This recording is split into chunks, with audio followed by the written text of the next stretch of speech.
जिस प्रकार से स्टैंड अप कॉमेडियन कामरा इन्होंने एक गीत के माध्यम से महाराष्ट्र के पूर्व मुख्यमंत्री और विद्यमान उप मुख्यमंत्री श्री एकनाथ शिंदे जी को अपमानित करने का प्रयास किया है।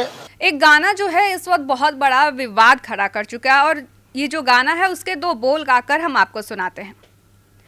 ठाणे की रिक्शा, चेहरे पे दाढ़ी, आंखों पर चश्मा, हाय एक झलक दिखलाए, कभी गुवाहाटी में छुप जाए, मेरी नज़र से तुम देखो तो गद्दार नज़र वो आए।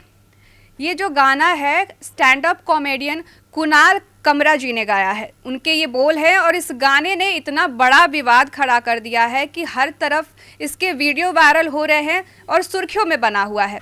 जिस प्रकार से स्टैंड अप कॉमेडियन कामरा इन्होंने एक गीत के माध्यम से महाराष्ट्र के पूर्व मुख्यमंत्री और विद्यमान उप मुख्यमंत्री श्री एकनाथ शिंदे जी को अपमानित करने का प्रयास किया है, ये गलत है। हम इसकी निंदा करते हैं। ऐसी चीज़ों को सहन नहीं किया जा सकता। कामरा को मालूम होना चाहिए कि 2024 के चुनाव में जनता ने निर्णय कर दिया है कौन गद्दार है कौन खुददार है। ये पूरा मामला क्या है, हमारे साथ हमारे सहयोगी मौजूद हैं, उनसे बात करेंगे और विस्तार में जानेंगे। शुरुआत करते हैं भास्कर जी से। भास्कर जी, कुणाल कमरा का ये बयान इस वक्त कितना बड़ा मुद्दा बन चुका है और कहा जा रहा है कि कहीं ना कहीं इन्होंने नाम तो नहीं लिया था पर इनडायरेक्टली एकनाथ शिंदे जो महाराष्ट्र के उप मुख्यमंत्री हैं उनके लिए बोल गए कहे थे। आपका इसके ऊपर क्या कहना है? महाराष्ट्र की सियासत जो है वो आए दिन चर्चा में रहती ही रहती है। उसमें शिंदे जी आ गए सामने। वैसे कुणाल कामरा जी हैं, ये स्टैंड अप कॉमेडियन है और स्टैंड अप कॉमेडियंस मजाक उड़ाते हैं। तो मजाक में उन्होंने एकनाथ शिंदे का मजाक उड़ा दिया है, जिसको लेकर महाराष्ट्र की सियासत बहुत गर्म हो गई है। अभी तक जो फडणवीस उनसे दूर थे कुणाल कामरा के मामले पर, वो भी उनके समर्थन में आ गए हैं। विधानसभा से लेकर सड़कों तक इस पूरे गाने पर बवाल चल रहा है। और कुणाल कामरा जो है वो पहली बार उन्होंने ऐसा कुछ नहीं किया है। भाई स्टैंड अप कॉमेडियन है तो उनकी आदत है लोगों पे तंज कसना। तो तंज कसते कसते उनको मैं बताता हूँ कहाँ कब उन्होंने तंज कसा। जनवरी 2020 में इंडिगो की एक फ़्लाइट में पत्रकार अर्नब गोस्वामी से भिड़ गए थे। वो ओला के सीईओ को निशाने पर ले चुके हैं, विश्व हिंदू परिषद पर निशाना साध चुके हैं 2022 में। 2020 में पीएम मोदी की जर्मनी यात्रा पर भी निशाना साध चुके हैं। मई 2020 में कामरा के खिलाफ एक याचिका दायर की गई थी। मतलब विवादों में हमेशा रहे हैं, कोई नई बात नहीं है। और जज को उंगली भी दिखा चुके हैं। वो उंगली दिखाने के बाद क्या हुआ था वो भी एक अलग विवाद है। और कामरा जी जो है 1988 में पैदा हुए हैं, तो 1988 से लेकर अब तक बहुत विवाद कर चुके हैं। आगे कौन सा विवाद करेंगे पता नहीं, लेकिन फिलहाल उनके एक गाने ने पूरे महाराष्ट्र की सियासत को गर्म कर रखा है। क्यों हरीश, आपको क्या लगता है? देखिए, एक चीज़ होती है लाइमलाइट में रहना। कुणाल कामरा ने लंबे वक्त से कोई ऐसा विवाद किया नहीं था। जैसा आप बता रहे हैं 2020 में एक विवाद किया अर्नब गोस्वामी से, जिसके बाद इंडिगो ने 6 महीने का बैन लगाया। उसके बाद कुणाल कामरा कहाँ रहे ज़्यादा लोगों को पता नहीं, तो एक विवाद खड़ा करना ज़रूरी था। जब आप ये कहते हैं, देखिए आपने कहा कि स्टैंड अप कॉमेडियंस कॉमेडी करते हैं, कॉमेडी में भी एक मर्यादा होनी चाहिए ना। आप भले ही नाम ना ले रहे हों, लेकिन आप किसी को गद्दार की संज्ञा अगर देंगे तो वो क्या करेगा, रिएक्शन कैसा होना चाहिए, उसके फैंस का रिएक्शन कैसा होना चाहिए, वो जिस पार्टी से हैं उनका रिएक्शन कैसा होना चाहिए। क्या नेताओं के अंदर बर्दाश्त करने की क्षमता थोड़ी कम हो गई? अब मान लीजिए कि स्टैंड अप कॉमेडियन है, कॉमेडी कर रहा है, तो कॉमेडी तो कर रहा है, थोड़ा सा हम बर्दाश्त कर लेंगे। नहीं, वो कॉमेडी हो या कैसा भी हो, कोई किसी को गद्दार क्यों कहेगा? कॉमेडी में भी किसी को गद्दार क्यों कहना, ये सवाल तो पूछा जाना चाहिए ना। फिर उसके बाद हालांकि जो तोड़फोड़ होती है उनके स्टूडियो में, फिर बीएमसी पहुंच जाती है, वहाँ जो है हथौड़े लेकर जो कहती है कि जो अवैध जगह है, जो ढांचा है उसको तोड़ा जाएगा, वो सब उस पर आप सवाल उठा सकते हैं। लेकिन ये किसी तरह जस्टिफाई नहीं हो सकता कि कुणाल कामरा जो है किसी को भी कॉमेडी के नाम पर गद्दार कह दें, वो कोई जस्टिफाई नहीं कर सकता। और उससे भी इम्पोर्टेंट बात, अब कुणाल कामरा माफ़ी भी मांग रहे हैं, कह रहे हैं कि माफ़ी मांग लेंगे, हम कहीं फरार नहीं हैं, हम सहयोग करने में तैयार हैं। भी उठा दिया उन्होंने कि मैं मुस्लिम हूँ इसलिए यहाँ तक आ गया, हिंदू हूँ इसलिए यहाँ तक आ गया, मुस्लिम होता तो शायद यहाँ तक न होता। इस तरह के कुछ बयान भी पहले हाँ, दे तो चुके हैं। वो तमाम तरीके के जो बयान हैं वो जो है, देखिए, एक बार किसी को स्टैंड अप कॉमेडी का चस्का लग जाता है ना, तो वो लाइमलाइट में बने रहना चाहता है ये हमेशा। हमारे साथ चालू है। कुणाल कामरा जो है वो लाइमलाइट में रहने के लिए सब कर रहे थे, और इससे ज्यादा कुछ मुझे लगता नहीं। क्या कुणाल कामरा जी जो हैं वो भी रणवीर इलाहाबादिया की लाइन पे जाने की कोशिश कर रहे थे क्या? देखिए वो किस लाइन पे जाने की बात कर रहे थे, लेकिन मैं ये कहना चाहूँगी कि जिस तरह से कॉमेडियन आजकल विवादों में फंस रहे हैं, क्योंकि समय रैना की बात करें, इलाहाबाद जो है रणवीर इलाहाबादिया की बात करें, या फिर मुनव्वर फारूकी, वो भी जेल जा चुके हैं अपने विवादों की वजह से, और कुणाल कामरा जैसा आपने पहले ही बताया कि वो इतने सारे, यहाँ तक कि उन्होंने तो कोर्ट से भी पंगा ले लिया था, जहाँ से हम लोग बचते हैं पंगा लेने से। इस तरह के वो कई विवाद कर चुके हैं और उसमें शामिल हो चुके हैं। सवाल अब ये उठता है कि मुंबई से दिल्ली तक ये बात पहुंच चुकी है। जया बच्चन राहुल गांधी को लेकर भी एक बार बहुत पुराना बयान दिया था कि एज अ लीडर उनको लोग सीरियस नहीं लेते हैं। बिल्कुल, वो चाहे पक्ष का ही है, चाहे बीजेपी की बात करें, चाहे कांग्रेस की बात करें, वो किसी को नहीं छोड़ते हैं और वो अपने हिसाब से सब पे तंज कसते हैं, कमेंट कसते हैं, जिसका उन्हें खामियाजा भी भुगतना पड़ता है। जब उन्होंने राहुल गांधी के लिए बोला था कि उन्हें कोई सीरियसली नहीं लेता है, तब फिर उनको माफ़ी मांगनी पड़ी थी और ट्वीट भी डिलीट किया था उन्होंने।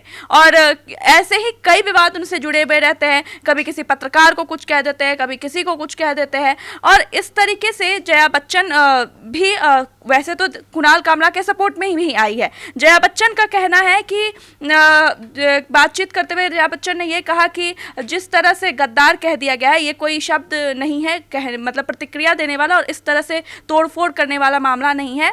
और वहीं जो हैबिटेट सेंटर है वो भी अपने बयान जारी किए हैं कि हम तो वो एक स्थल है, उस पे शिवसेना ने क्यों तोड़फोड़ की, उसके शिवसेना के जो साथी थे। समर्थन का बात किया है तो संजय राउत जी जो हैं उन्होंने भी इसका समर्थन किया है। उनका भी ये बयान आया है कि ये इतना बड़ा कोई बात नहीं था कि मिर्ची लग गई शिंदे जी को।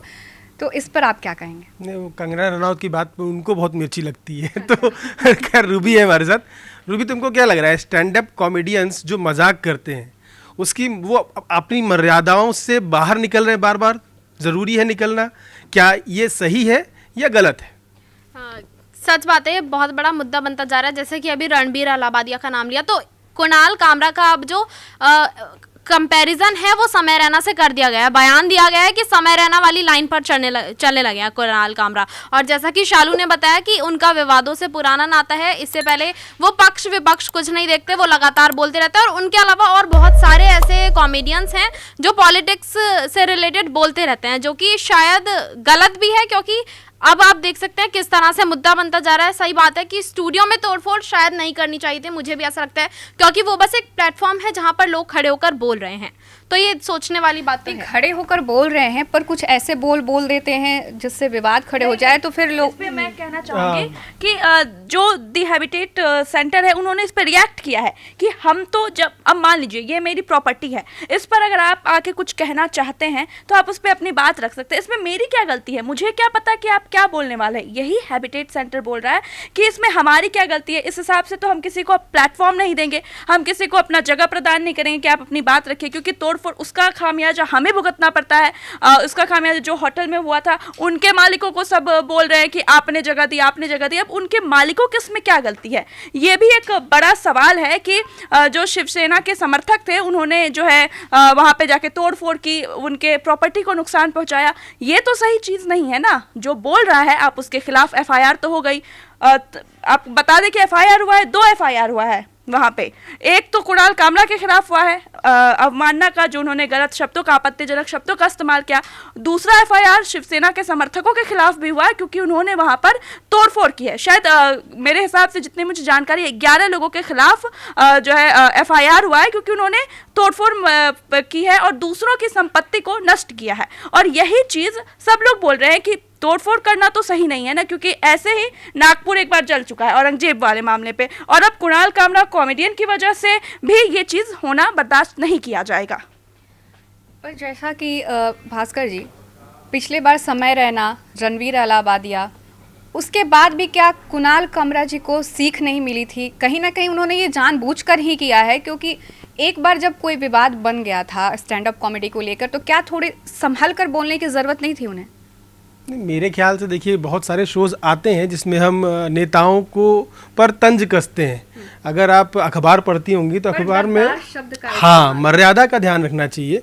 अगर आप अखबार पढ़ती होंगी तो अखबार में कार्टून निकलता है रोज़ ही, और जो किसी न किसी नेता पर एक तंज होता है और बहुत बहुत तीखा तंज होता है। शायद वो बहुत चुभता होगा लेकिन उसमें मर्यादा का ध्यान रखा जाता उससे है। बड़ा एग्जाम्पल तो खाली मेरे ख्याल से का है जो व्यंग ही करते रहे हैं अपने किताबों में।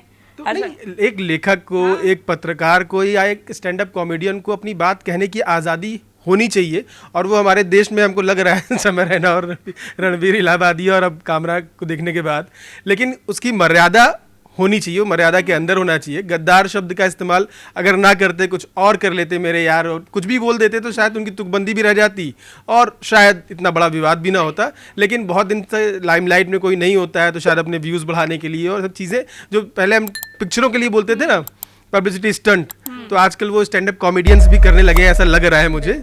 तो मर्यादाओं का ध्यान रखते हुए अगर कुछ भी कहा जाएगा तो उसका सम्मान होगा और उसको सुना जाएगा।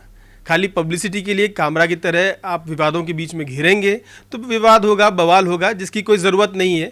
अपनी बात रखने का हमारे देश में अधिकार है, कामरा को भी रखना चाहिए, बाकी लोग को भी रखना चाहिए, लेकिन किसी नेता पर इस तरह के आपत्तिजनक बयान से बचना चाहिए। मर्यादा के अंदर जो बोलना है बोलना चाहिए। आपको क्या लगता है? अपनी राय हमें कमेंट करके ज़रूर भेजें। न्यूज़ कोरिडोर्स आप हमें यूट्यूब पर, इंस्टाग्राम पर, एक्स पर और फेसबुक पर फॉलो कर सकते हैं।